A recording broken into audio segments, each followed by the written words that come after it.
ദിവസമായി കേൾക്കുന്നത് നിങ്ങൾക്കറിയാം എന്നാലും ഞാൻ പറയും യമദാശി. എന്താണ് ഈ യമദാശി എന്ന് ഞാൻ ആദ്യം വിചാരിച്ചു. പിന്നെ ഫുൾ വീഡിയോ കണ്ടപ്പോഴാണ് മനസ്സിലായത് അതൊരു കറിയുടെ പേരാണ്. അതുണ്ടാക്കാനായിട്ട് ഒരു സവാള എടുത്ത് വെച്ചിട്ടുണ്ട്, പകുതി ക്യാപ്സിക്കം ഉണ്ടോ എന്ന് അറിയില്ലായിരുന്നു. ഏതായാലും ഫ്രിഡ്ജിൽ ചെന്ന് നോക്കുമ്പോൾ ഒരു പകുതി ക്യാപ്സിക്കം കിട്ടി. പിന്നെ ഒരു തക്കാളി എടുത്തിട്ടുണ്ട്, ഒരു 4-5 വെളുത്തുള്ളി എടുത്തിട്ടുണ്ട്, ഒരു പച്ചമുളകുണ്ട്, പിന്നെ ബട്ടറുണ്ട്, ചീസുണ്ട്. ഇത്രയും സാധനമാണ് വേണ്ടത്. പിന്നെ ഒരു കാര്യം കൊണ്ട് കുരുമുളക് പൊടി, ഉപ്പും വെള്ളവും, ഇത്രയും സാധനം മതി നമ്മുടെ ഈ യമദാശി ഉണ്ടാക്കാനായിട്ട്. പുള്ളിക്കാരൻ പറയുന്നുണ്ട് എന്ന് വെച്ച് കഴിഞ്ഞാൽ എന്തായിരുന്നു, അയ്യോ ഞാനും മറന്നുപോയി സത്യം പറഞ്ഞാൽ കേട്ടോ. ഒന്നുകൂടെ ആ വീഡിയോ കേട്ടിട്ട് ഞാൻ പറയും. എന്തായാലും സംഗതി ഞാൻ ആദ്യമായിട്ട് ഉണ്ടാക്കുന്നതാണ്, എത്ര കണ്ട് നന്നാകും എന്നെനിക്കറിയത്തില്ല. എനിവേ നമുക്കൊന്ന് ട്രൈ ചെയ്ത് നോക്കാം. അപ്പോൾ പുള്ളി പറഞ്ഞത് ആദ്യ സവോള ഇടണമെന്ന്. എന്തായാലും എല്ലാം കൂടെ ഒന്നിച്ചാണ് നമ്മൾ ഇടാൻ പോകുന്നത് ഇപ്പോൾ. അപ്പോൾ എല്ലാം കൂടെ ഒന്നിച്ചങ്ങോട്ട് ഇട്ട് കൊടുക്കുക. ദൈവമേ നന്നാകണേ എന്നൊരു പ്രാർത്ഥന മാത്രമേ ഉള്ളൂ. അപ്പോൾ ഇതെല്ലാം കൂടി ഇട്ട് കൊടുത്തു.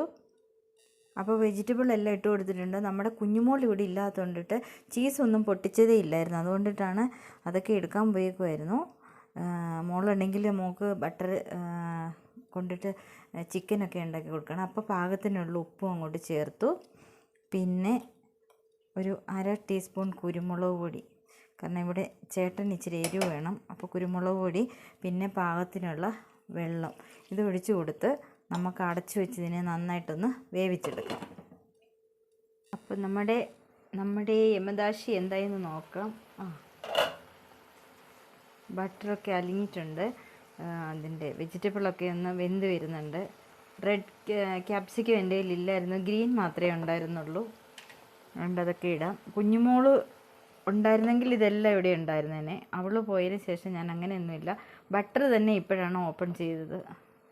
മോളുണ്ടെങ്കിൽ അവൾക്ക് ഇന്നും ബട്ടർ ചിക്കനും അങ്ങനെ ഒക്കെ ഓരോന്ന് വെറൈറ്റി സംഭവങ്ങളൊക്കെ ഉണ്ടാക്കി കൊടുക്കുമായിരുന്നു. മോളില്ലാത്തതുകൊണ്ടിട്ട് ഭയങ്കര വിഷമമാണ്. അപ്പോൾ ഇതൊന്ന് നന്നായിട്ടൊന്ന് വെന്ത് വരട്ടെ. അപ്പോൾ നമ്മുടെ യമദാശി എന്തായെന്ന് നോക്കാം. ഇതാ വെള്ളമൊക്കെ പറ്റി നമ്മുടെ വെജിറ്റബിൾ നല്ല വെന്ത് വന്നിട്ടുണ്ട്. അപ്പോൾ ഇനി ആ ചാനലിൽ ഞാൻ കണ്ടത് അടുത്തത് ചേർക്കുന്നത് ചീസാണ്. യെല്ലോ വേണേലും ചേർക്കാം, വൈറ്റ് വേണേലും ചേർക്കാം. അപ്പം അവർ 5 ചീസ് ചേർത്തു, ഞാനിപ്പോൾ ഇതാ 3 ചീസ് ചേർത്ത് കൊടുക്കുന്നുണ്ട്. അപ്പോൾ കുറച്ച് ഞാൻ ഉണ്ടാക്കിയിട്ടുള്ളൂ, ക്വാണ്ടിറ്റി കുറവാണ്.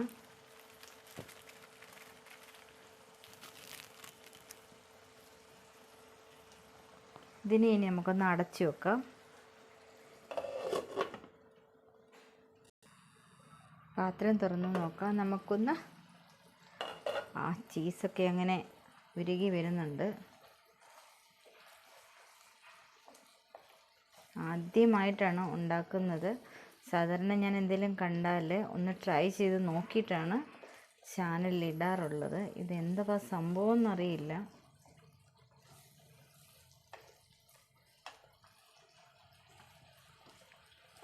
സംഭവം കലക്കിയിട്ടുണ്ട് കേട്ടോ, നല്ല രുചിയുണ്ട്, നല്ല ടേസ്റ്റ് ഉണ്ട്. അപ്പോൾ നമ്മുടെ യമദാശി റെഡി ആയിട്ടുണ്ട്. എല്ലാവരും ട്രൈ ചെയ്ത് നോക്കുമെന്ന് വിചാരിക്കുന്നു. കാരണം ഞാൻ വേറൊരു ചാനലിൽ നിന്ന് കണ്ടതാണ്, എൻ്റെ സ്വന്തം റെസിപ്പി അല്ല ഇത്. അപ്പോൾ എല്ലാവരും ട്രൈ ചെയ്ത് നോക്കുക. എൻ്റെ മോളും മോനും കൊച്ചുമോളും ഒക്കെ ഉണ്ടായിരുന്ന അവർക്ക് ഭയങ്കര സന്തോഷം. അവർക്ക് ഇങ്ങനെയുള്ള ഫുഡൊക്കെയാണ് വളരെ ഇഷ്ടം.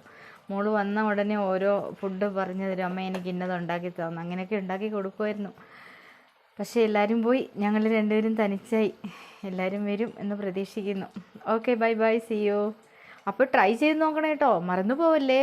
ഓക്കേ.